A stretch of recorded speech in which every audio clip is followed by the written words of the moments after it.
Greetings and salutations, everyone. I hope everyone is still doing well, and welcome to tonight's second bonus.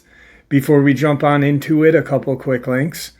As many of you know, I rely on Patreon, PayPal, channel membership, and the merch to help the channel to continue to grow and go. Links to Patreon, PayPal, and channel membership is in the description below. Merch displayed directly under the video. Also, Dogman Frightening Encounters, Volume 1 through 3, the audiobook versions. They were written and researched by Tom Lyons, narrated and produced by me, Jeff Nadolny. Those audiobooks are available on Audible, Amazon, and iTunes, links to which are also in the description as well. And finally, last but definitely not least, if you'd really like to help support the channel to continue to grow and go, simply subscribe. It does not cost a cent. Click that like button, takes half a second. If you don't want to miss out on any of the informative uploads that I put out daily, click that bell icon, and folks, please leave a comment and share the video. Why? Well, because these things really do help the channel to continue to grow and go. They definitely do matter, and they are appreciated. And with that, I have taken far too much of your time. Let's jump in to tonight's second bonus, shall we? Right, so today's experience comes to us via husband and wife, Jenny and Matthew, and they had their experience and still live in the same area that they had their experience at. In a remote northern area, Shushan, Idaho, Shushan County, Idaho. They will never forget the day they encountered what we know as Dogman. It was September 2018, and it was Monday and Tuesday, the 24th and 25th of September. So just a couple years prior, Matthew had inherited his grandfather's ranch. It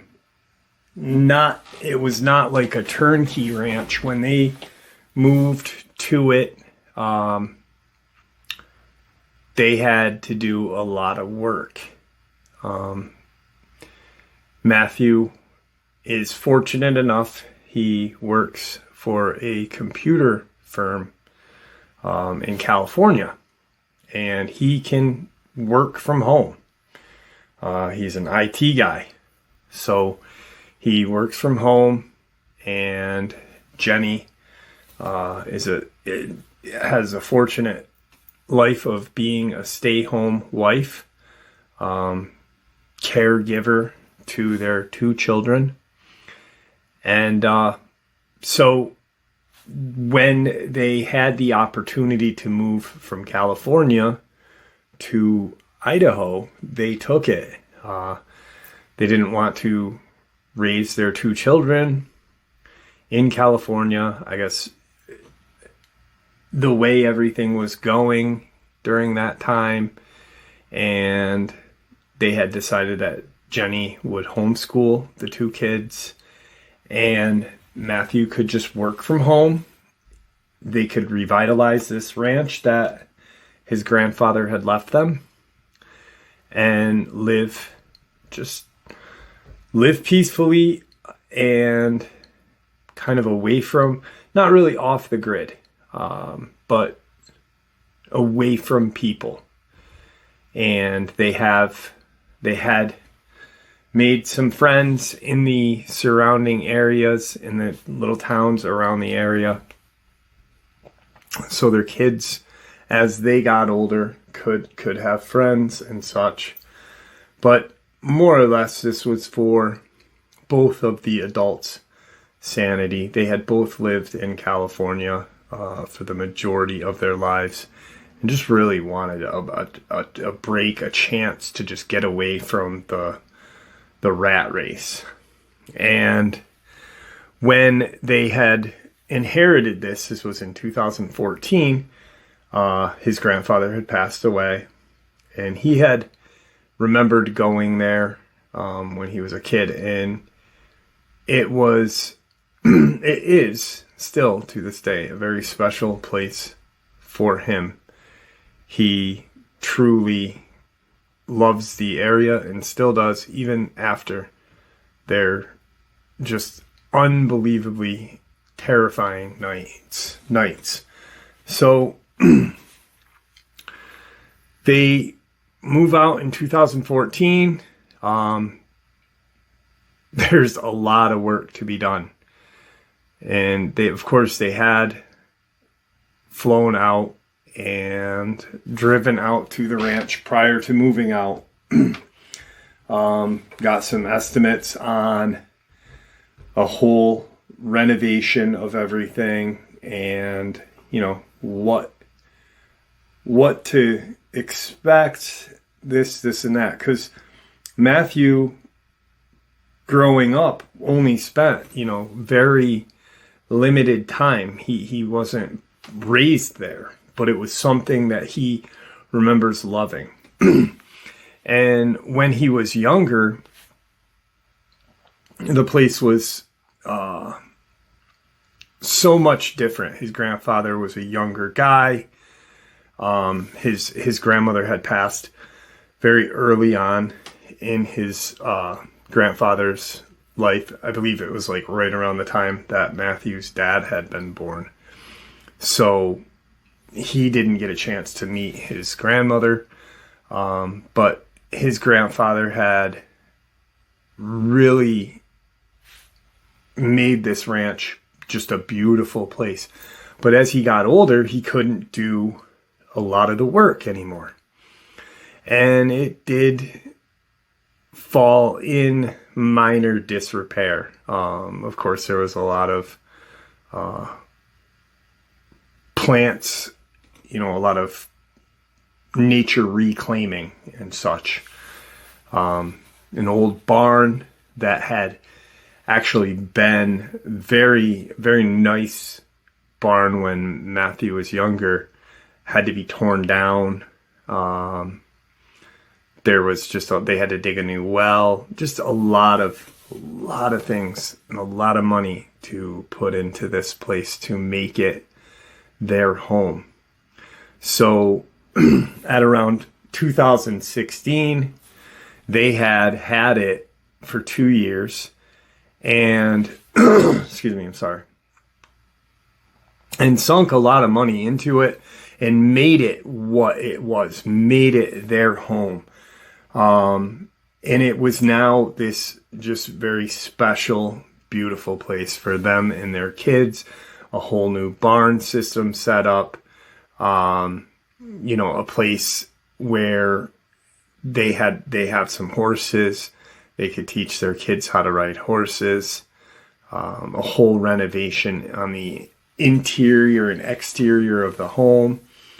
And it was just absolutely beautiful. Still is to this day. Now, at the end of summer, Matthew had received kind of some sort of bonus, and they had been talking about what they were going to do with their bonus or his bonus. Were they going to buy a newer SUV, or possibly put a pool in? And the kids were getting older. They're still kids, obviously, but they were getting older, and it would be just another great thing to have on their ranch, their dream home, to have a pool. They don't have to go elsewhere to everything will be right there. They can ride their horses, they can go swimming, they can do their schoolwork. Everything is just self-contained. So that's what they decided on. And he had gotten his bonus. They had contacted some pool people who dig the pool and put in the pool itself, and they had opted to do a salt water instead of chlorine pool. So there's a lot of work to be done in the area. And they had some workers on their property for a couple weeks digging, removing root balls, and just, really cleaning it up, putting pavers in, landscaping, everything that goes along with an installation of a pool. Because where I live in upstate New York, it's pretty much people have yards, you dig a pool, boop, and maybe put a fence up, throw some pavers down, it's good. But out there, it's a whole different ball game. You are in the depths of Idaho. One, you have to find someone who is willing to do the work. Then you have to find all of the necessary things. So for about 2 weeks, they had a group of guys on the property, and it was much more louder than it had been. The guys had finished up, pool was put in, and it was just absolutely gorgeous. So the last day of the workers being there,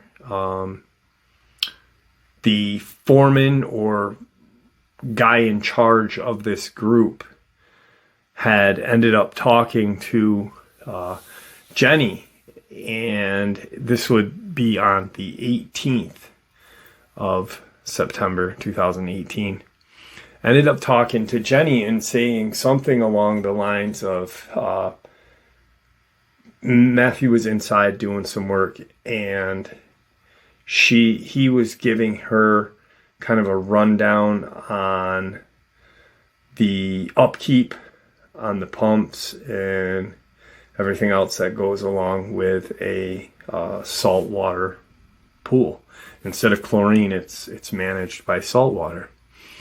So he's showing her all of the different things that go along with this pool, how to keep it maintained properly.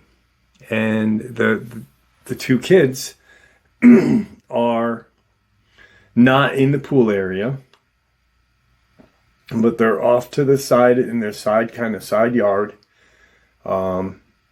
just playing. There's a small wooden swing set up, and the woods are surrounded by woods. So the wood line is probably 150, 200 feet from where the kids are.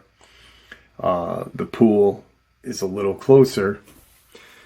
And the foreman says to Jenny something along the lines of, "Ma'am, you need to make sure that you keep an eye on your kids when they're outside." And she automatically assumed that he was talking about the pool, accidental drowning or something. But so she's like, "Don't worry, they won't even be out here without me and Matthew." And he's like, no. He's like, "There's some strange stuff in these woods out here. Maybe you should ask your husband a little bit about what goes on, out here," because he had known Matthew's granddad. There's pretty much what he was saying is, there's something out in these woods. You need to keep your kids safe. He's just elaborating. Jenny now thinks that he didn't want her to either get scared right away or for her to just dismiss him as being crazy. And he said, something along the lines of, there's something much more dangerous out here than bear and big cat and wolves, ma'am. And I'm just saying this just because it would be a shame, for anything to ever happen to your children, you, or your husband out here. I hope that your husband has, some firearms. I hope he teaches you how to shoot. And that kind of made her think, like, what in the hell is he getting at? Because you just randomly bring up a conversation and he's looking at the kids the whole time as he's talking to her. And she's kind of getting that weird feeling, like, is this guy, like, telling me he's going to come back later and take my kids? That's, as parents, I'm sure many of you guys know, like, as a parent and as a loving parent, you really look at the world differently, And so she kind of dismisses him a little rudely. And her words exactly, I dismissed him a little rudely. Afterward, I had made a phone call and, straightened everything out and thanked him. So he leaves, and they're, Jenny and Matthew and the kids are having dinner, and she brings up what was said. Like, she's like, this guy, the foreman of the pool, is showing me how to, like, backwash and all this other thing with the pool. But he had brought up, like, something about the woods and the mountains out here. There's something out there much more dangerous than bear, big cat, and wolves. And to ask you something about your grandfather, like what your grandfather had believed in or what. And I have no idea what he's talking about, so can you tell me, Matthew? Matthew is just listening to his wife, Jenny, and as she says, tell me what your grandfather said, because this guy really freaked her out. And, she had told Matthew, like, how she was concerned that this guy was going to come back and, hurt the family. And he's like, that's not what he was talking about. And, he said, there's a reason why I hadn't come out here in so long. My parents had one summer, my parents had been driving out here, and they were going along St. Joe River on the St. Joe Road. They were coming out to get me and bring me back home to California. And when they were driving, they were probably an hour, maybe a little less, from Gramps Ranch. And they had apparently flipped their car. My mom had gotten hurt pretty badly, hurt her back. Dad was okay. But the reason why they had flipped their car was supposedly something, more than one something, had run out into the road, purposely had stood in the road between the kind of mountain area, the wooded area, and St. Joe River. My dad swerved and hit the brakes, and the car ended up flipping, just on its roof.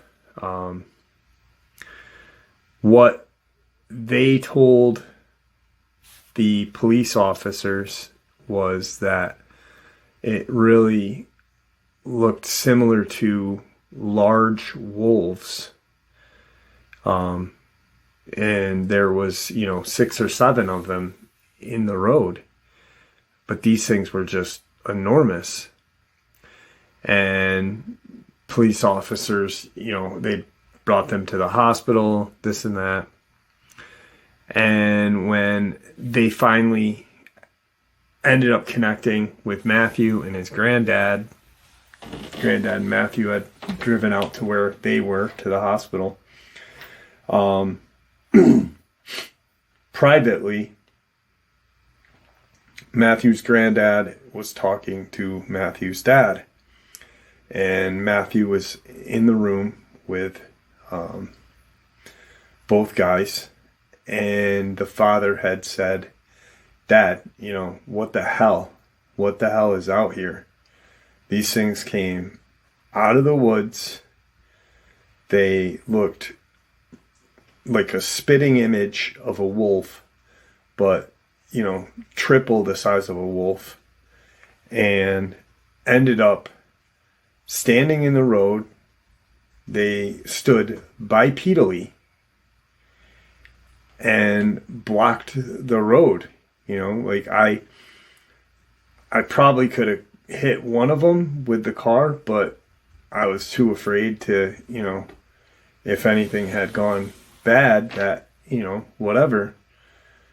And his granddad had looked at him and said, something along the lines, he had some sort of name that he called them. It wasn't Dogman, but it was very similar to something very similar to werewolves or werewolf. He just doesn't remember the exact term that his granddad had. But he had said, outside, sometimes these things come out. I've seen them down at the ranch. Why do you think I don't let Matthew go out at night? I'll accompany him and this and that. So law enforcement ends up writing it off as wolves had, hindered traffic or whatever and made them crash.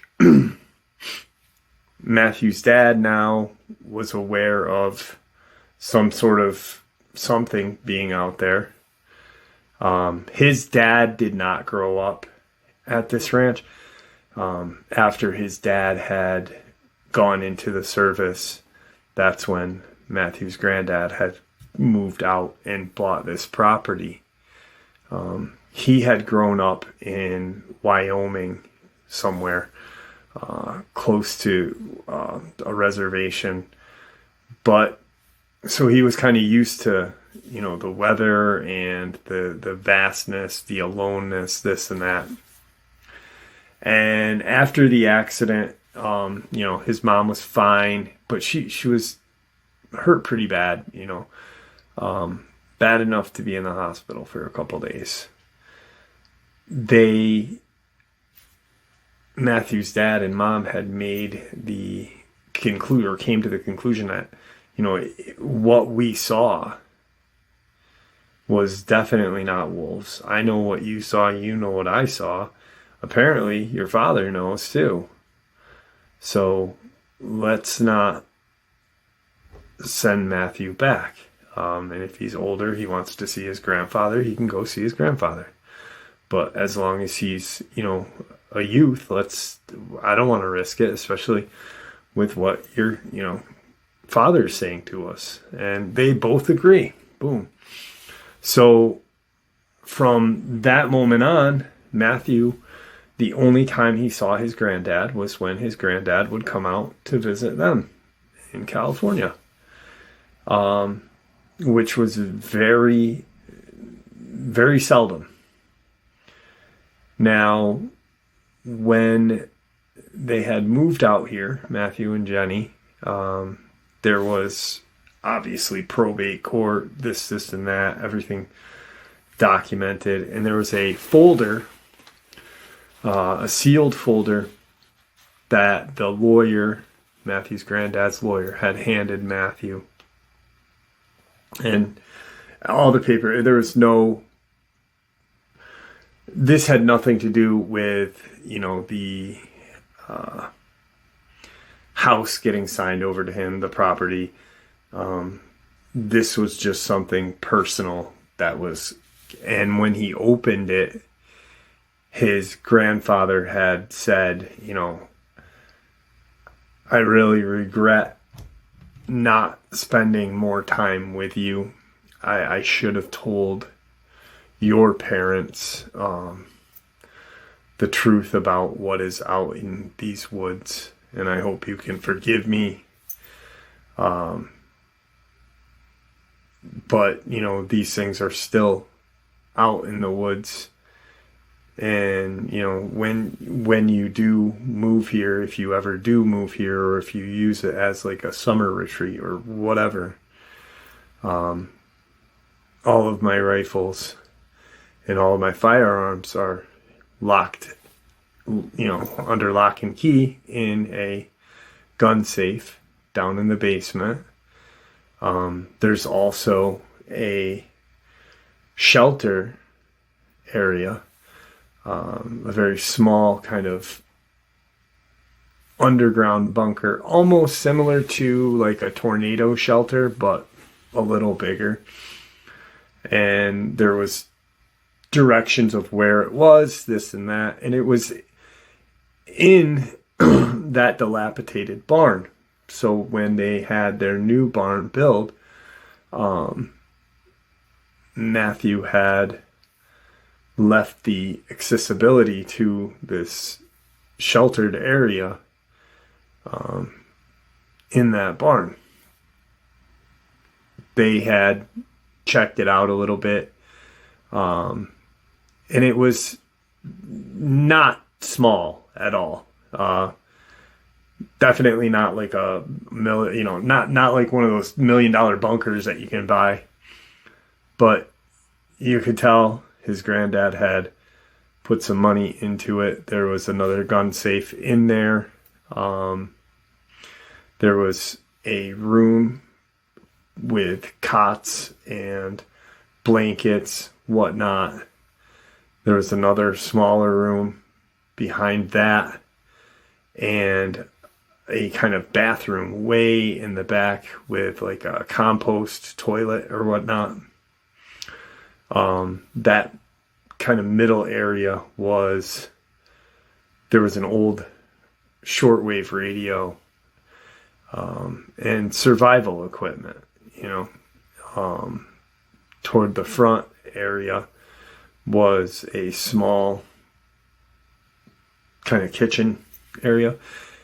And he gives the letter, after they're having this conversation, he gives a letter to his wife, and she kind of looks at him like, is that what that shelter is down, in our barn? And he says, yeah, that's what it, is. And she's under the assumption she didn't realize that when they had torn the old barn down and put a new one up in that spot, she didn't realize that there still was this kind of survival bunker under there. They went and looked at it, and, sure enough, he had cleaned it up, and just in case. So they kind of move on. I mean, this is all within the 18th to 19th of these talks between Matthew and Jenny. And then they are on the 24th, which was a Monday.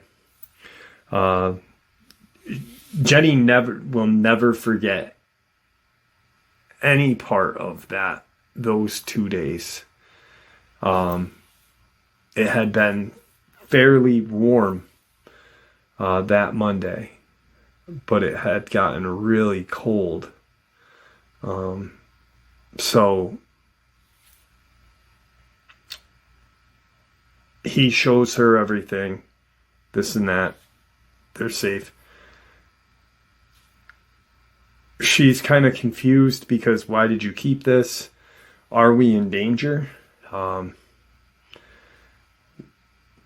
What was, she's under the assumption now, because as he described everything, she's thinking Bigfoot. She's like, there's Bigfoot out here? And he said, no, apparently he never saw one. His parents did. His grandfather did. And apparently, according to mom and dad, these things were bipedal, very structured, similar structure, muscle-wise to maybe a Bigfoot, large tail, just very, very canine-like. And she's, for that time being, she was contemplating on leaving. She felt betrayed. And because, one, he had kept that kind of survival bunker, not telling her, and now letting her read this important paperwork. Mind you, his granddad has been dead a couple years. They'd been here for a couple years. You're just telling me that this shelter's been here this whole time? In our barn, Where is it? Because I've never seen a door going to it. And why haven't you showed me this paperwork? So there's a little bit of upsetness on her end, and with good reason, So now the 24th comes. Obviously she didn't leave. He lets her know, we've been here for 2 years. We haven't seen anything. I wanted to keep the bunker or the survival bunker, pretty much, because my grandfather had put all this money into it. It's up to date. It's got that composting toilet. If something were to ever happen and we had to shelter, we'd be okay. We have something that people don't.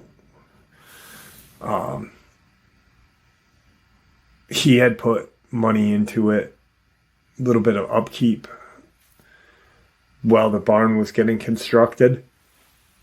So they worked it out.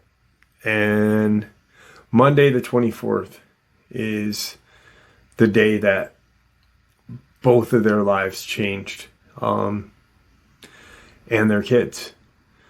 Now, they're having dinner, and how their house is set up,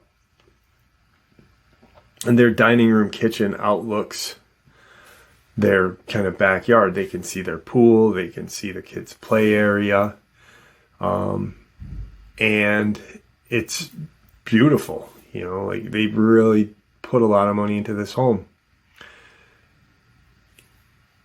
They're having dinner. The two kids are on one side of the table. His wife sits at the end where the sliding glass doors are, and he's at the other end. During dinner, he gets this weird look on his face. And Matthew, per Jenny, is, kind of a funny guy. He'll mess with her and, play tricks on her and stuff. He's staring at her, but he's got this weird look on his face. And she looks at him and she goes, "Matthew, stop staring at me. What's your problem?" And she kind of giggles because that's just something that he would do, make a goofy face or, randomly stare at her and just kind of. The oldest kid looks at her and says, "Mommy, Daddy's not looking at you. Daddy's looking at the monsters. And she turns and looks, and in the kids' play area, so you've got the pool, it's got a fence around it, the kids' play area, and there's another kind of fenced-in area because it's fenced in so the kids can't run around or run off out of that area. Some yard, their deck, and then the house. And she turns and she looks and she sees what we know as dogmen. And there's 3 or 4 of them staring directly into the house. And she just jumps up and grabs the youngest child on this side and snaps, like, get over here to the other one. And she stands behind Matthew. And he's still sitting there like, what in the hell? Like, oh my God. He gets up and he brings them all downstairs. And it's finished off basement. He goes in, gets where his grandfather's firearms are. He had brought rifles with him as well and a couple pistols.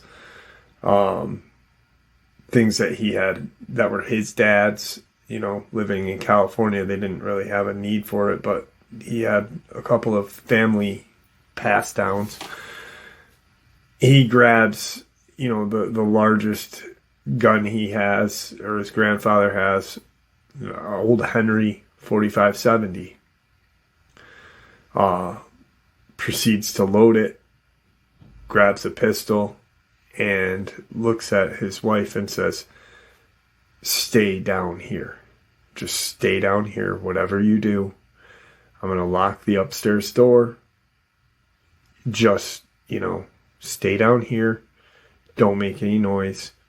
If you hear anything, bring the kids into the back room and lock that door and get one of the pistols or any kind of shotgun, whatever, and, before anything happens, shoot your. So she's just shook. And as he's going upstairs, she grabs the kids and goes to the back room to where he's gun safe, loading table, everything's there. She proceeds to get a couple of shots. She gets a shotgun, a couple pistols,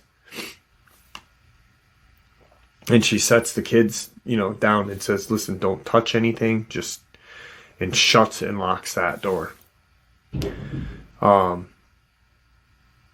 She, during this period of time, she can hear rifle fire, multiple rifle fire.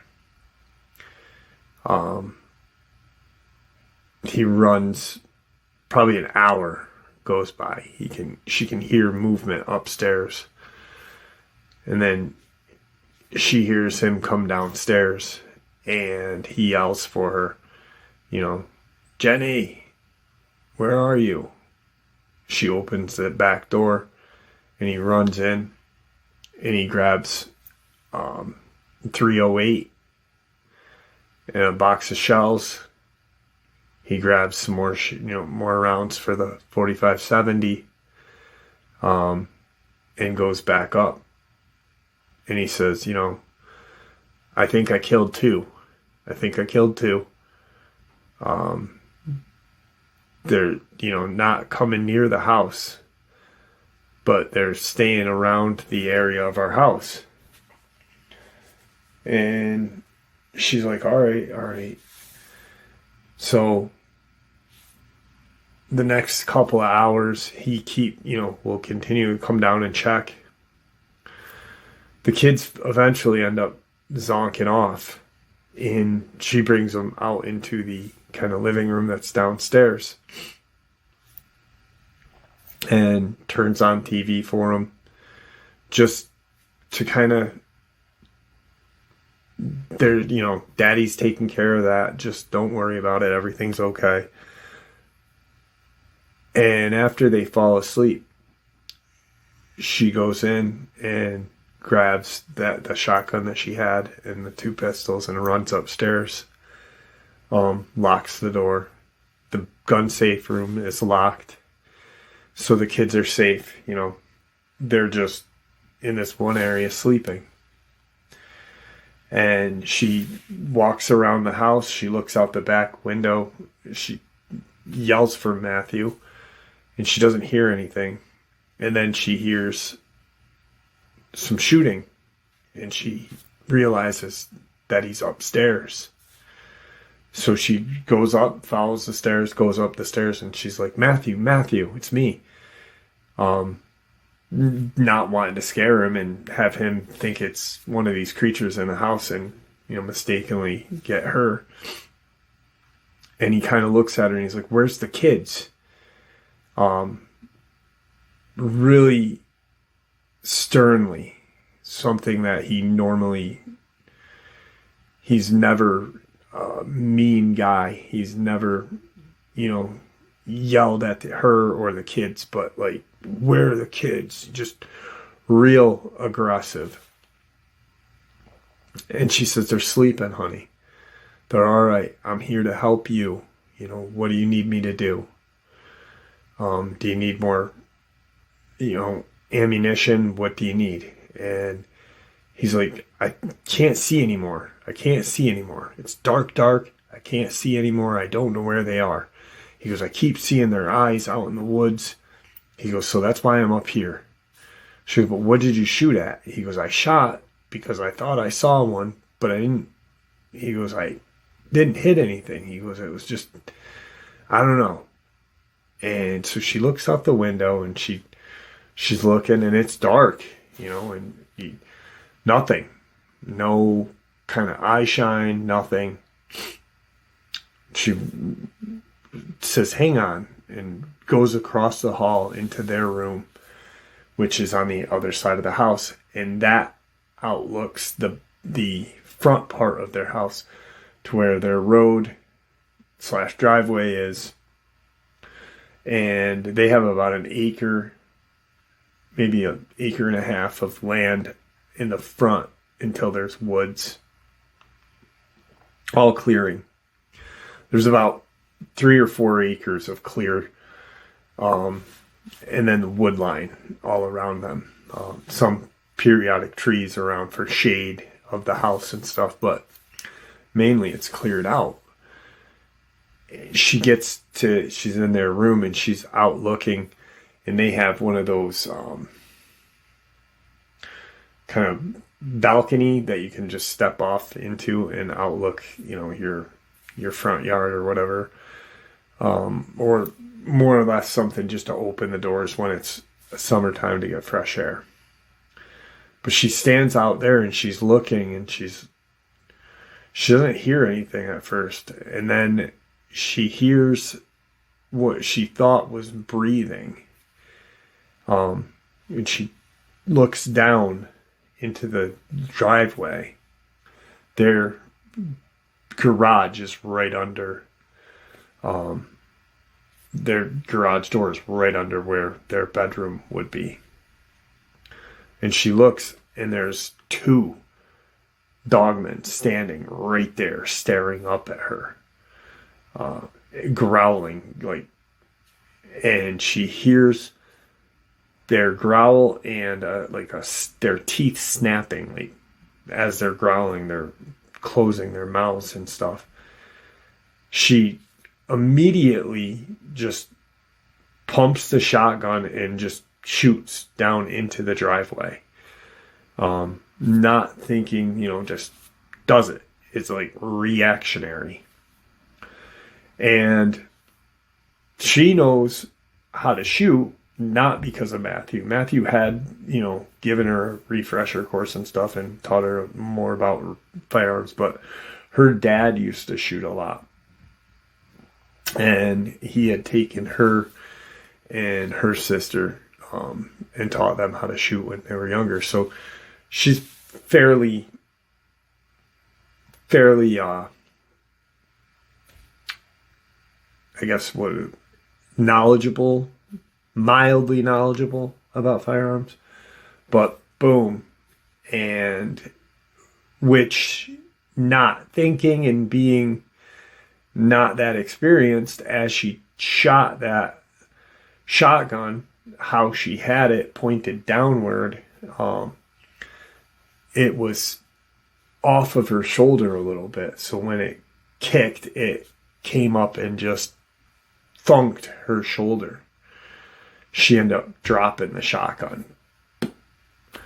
But she ended up hitting one of them, and it made this loud yelp and kind of stumbled off, and the other one just took off like really fast into the woods. The other one stumbled off, and it fell, picked itself back up, and ran into the woods as well.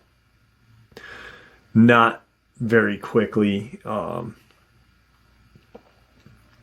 As this happens, he runs in. "Are you okay?" She's like, "The gun fell out of my hand. I can't believe it, but I did hit one. I hit one."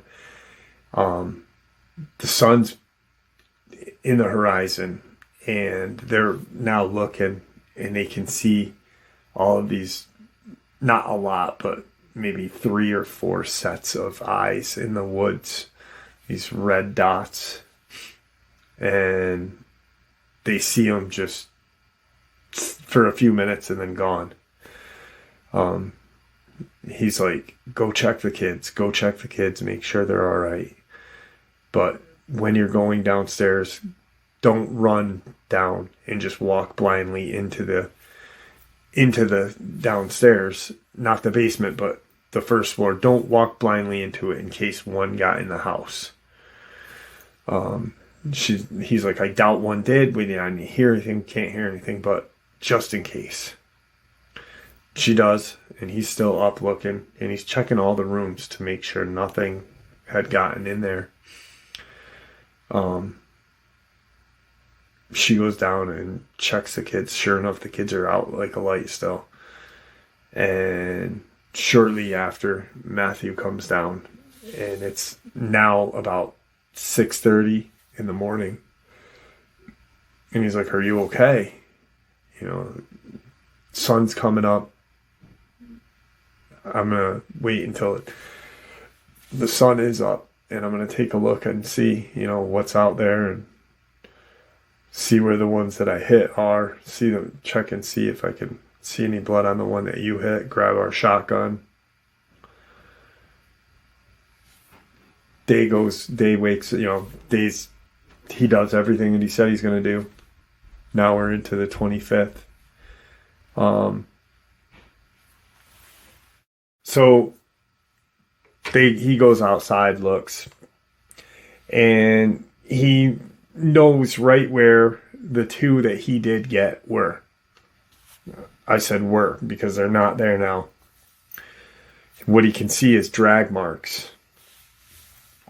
So sometime when it got really dark and he couldn't see, they must have came and dragged the other 2 back into the woods. He walks around, grabs the shotgun, sees a large blood trail because she had just pumped it right into this thing's face. And there's clumps of hair, clumps of flesh, and he proceeds to walk out,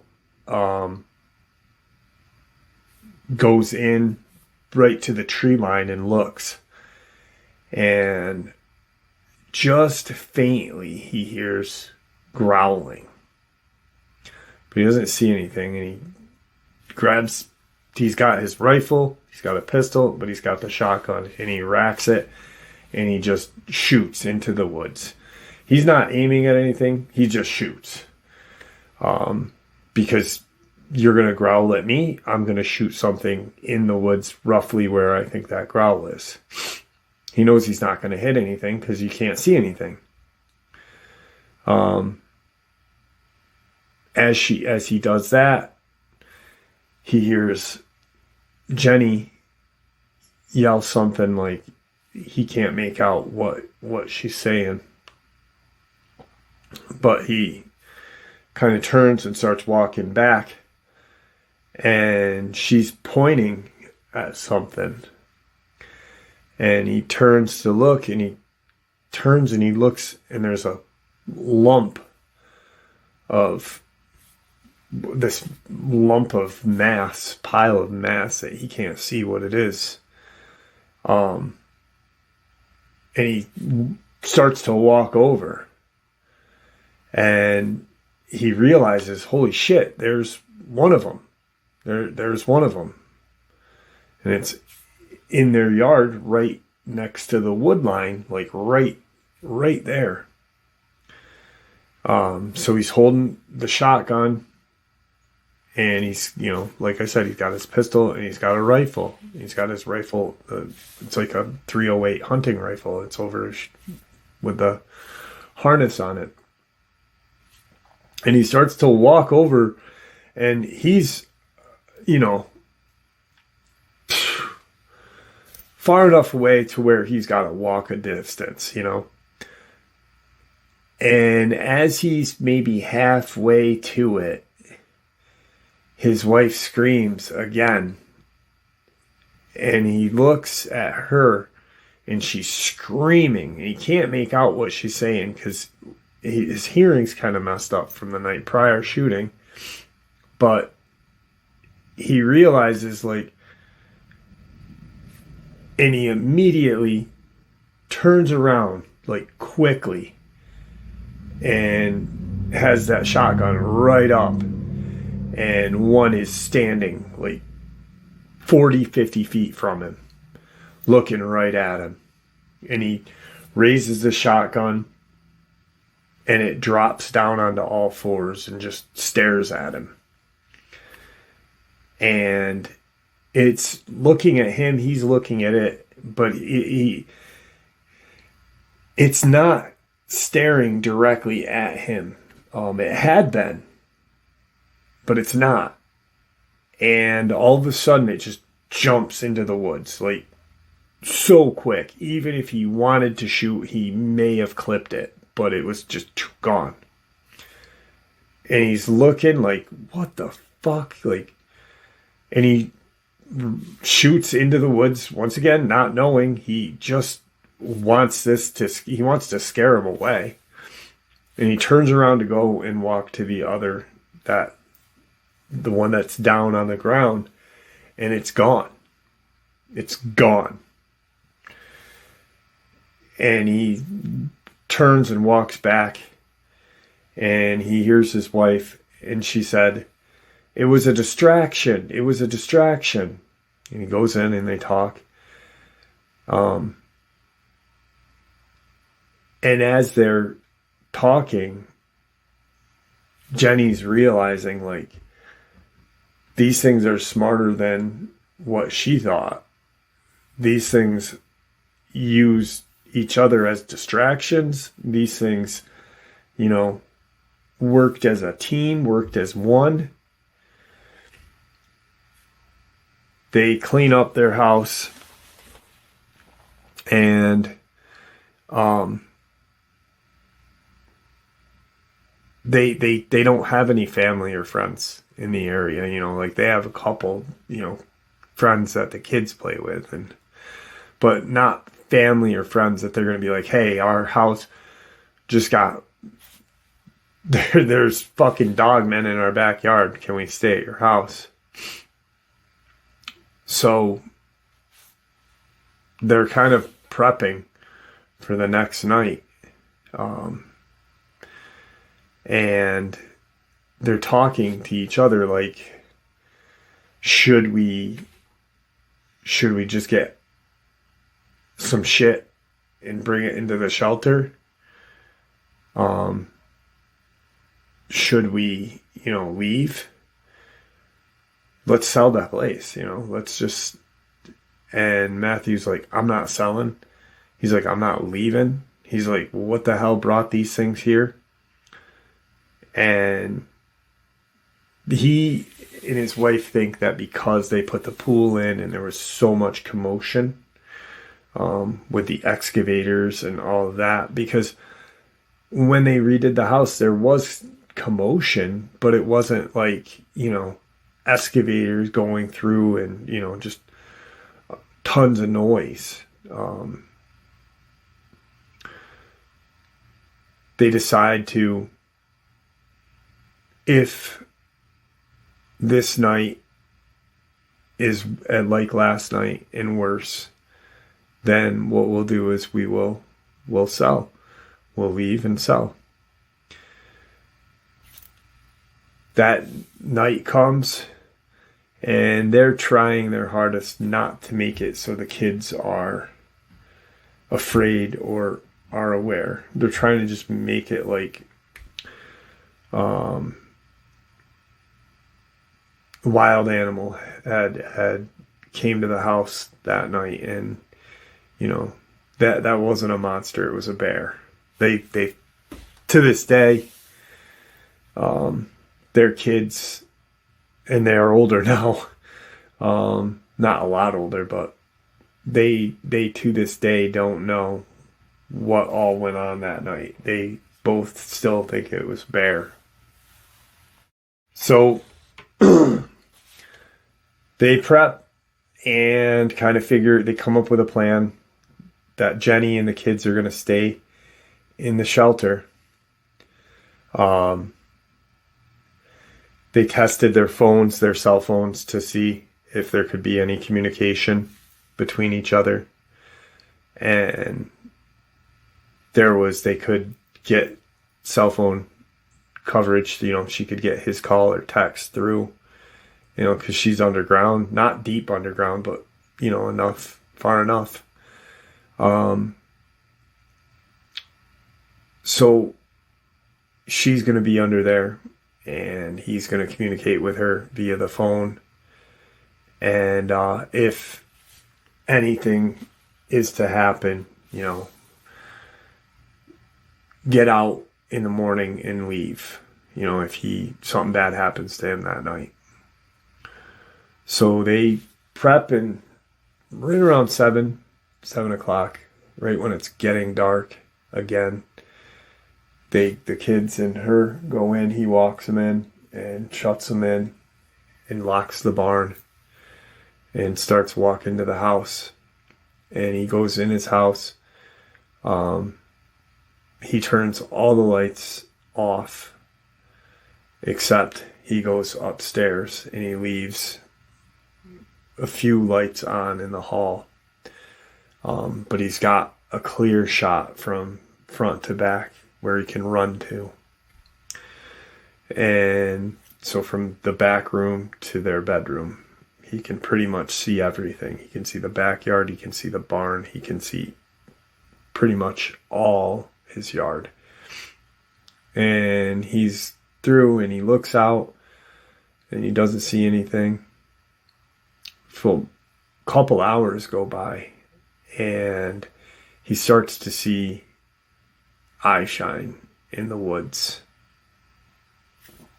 And he's like, shit, they're back already. All right, well, he debates on shooting into the woods. He doesn't. He goes to the front part to check and see if there's anything near the barn. Because where the barn is, he can't see.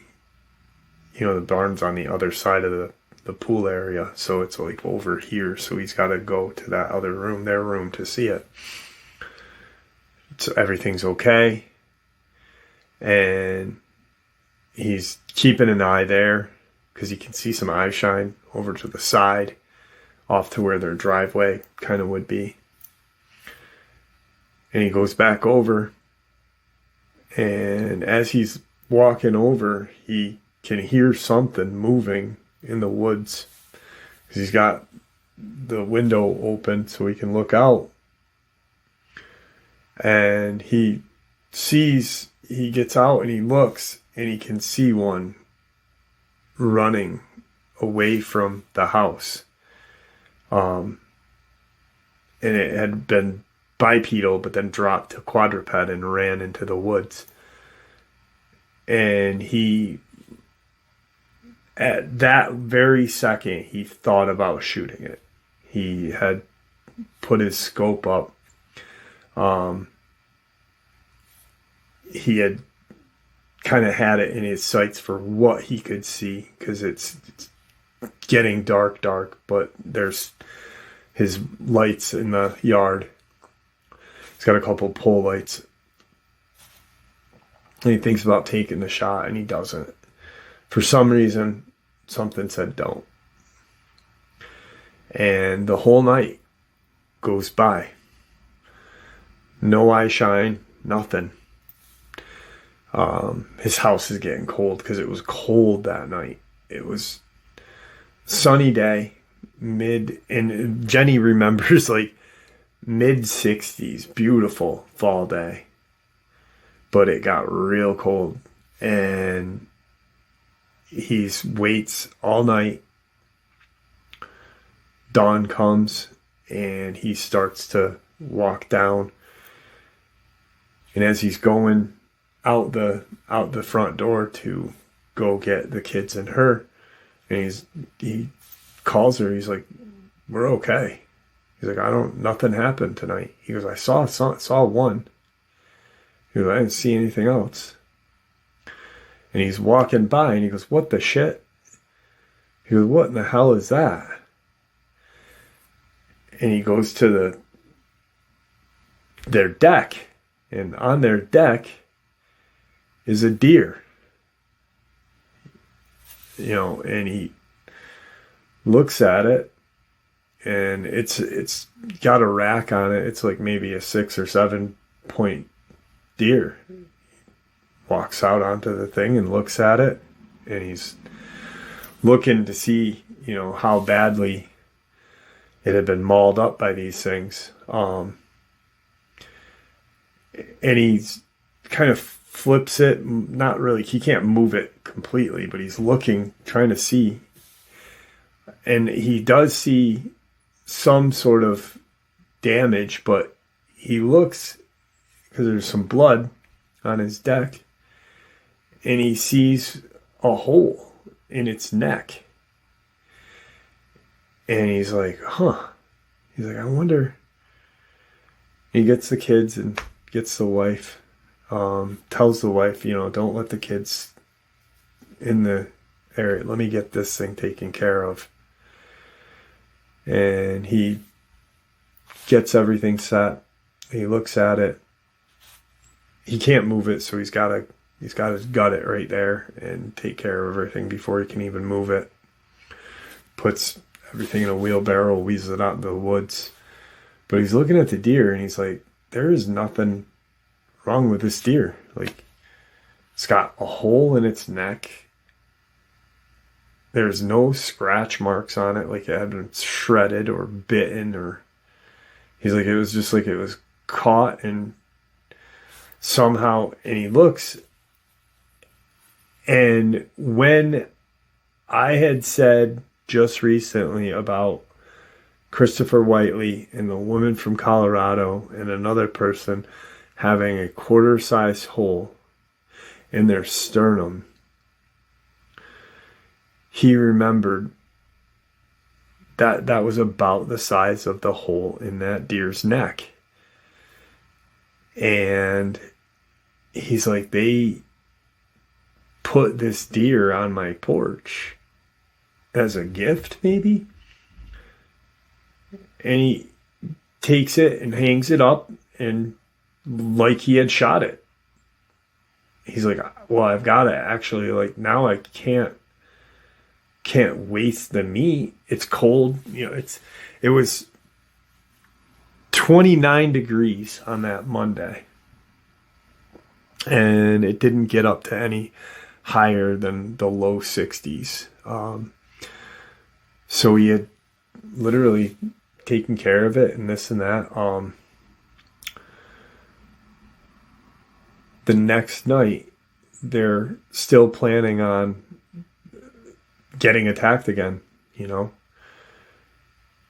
They see some eye shine, but they stay inside their house this time. They have the kids in the basement once again, like day number one, the first day.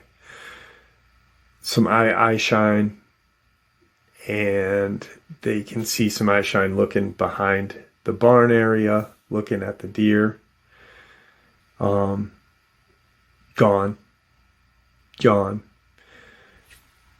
Couple days go by, they don't see anything anymore, and he takes care of the deer, dresses it. Obviously, he let it bleed out, but it wasn't hanging up for a couple days. But he dressed it and cleaned it up, and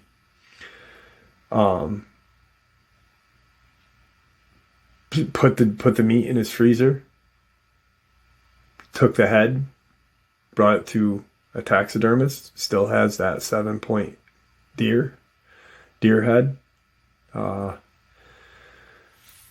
Put the remainder of the stuff that he can't use in the woods, and just kind of left it be. Couple days go by, he goes out and looks, and anything that was left out there was gone. Like, just gone. Since that night, since that Tuesday night, the 18th of September of 2018, periodically, very rarely, periodically, they will see eye shine in their backyard. He thinks what happened was the noise from the pool got him stirred up and got him all irritated or whatever. But because he stood his ground, something that his granddad would have done, that they didn't bother him anymore. And they put that deer thing as like, hey, Matthew is not gonna,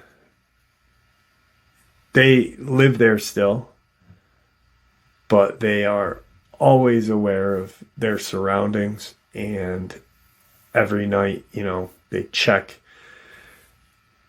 He has thought about gifting, putting something out for them. Jenny had kind of put a kibosh to that. Don't do that. Let's just leave it as it is. That was like their token saying, hey, we'll leave you alone, you leave us alone. We understand. This is yours. So, since September 2018, they've maybe seen him 6 or 7 times periodically through those 7 years now, and never had any kind of altercation since. So Matthew really thinks that his granddad had possibly had one of those altercations with these things, and that's why he had that shelter. Firearms in there, firearms downstairs, reloading station downstairs. Now, even though they did renovations on that house, there were certain things about the locks on the doors that Matthew had kept, because he knew his grandfather did things. Just anything that was ever done was done with reason. And if need be, he could lock himself somewhere, and if these things came into the house, he could at least fight his way or have one last stand wherever. So fucking crazy, man. Imagine like having a night of hell, getting prepared for another night, and then having a deer carcass left on your porch or your deck. All right, there you have it, folks. I hope you all enjoyed tonight's second bonus as much as I enjoyed sharing it with you. I'd like to thank you for supporting the channel. It is your support that helps the channel to continue to grow and go. and what gives us all a place and a chance to share our experiences and theories judgment-free. Everyone is simply treated with the respect that we deserve. Please, everyone, stay safe, happy, healthy, and ever vigilant, keeping an eye on our children, pets, family, and friends. These creatures are real. These events have happened. Share this information with those you love and care about, and it may just help save their lives someday. Until next time, never stop asking questions, never stop searching for the truth, and God bless you all.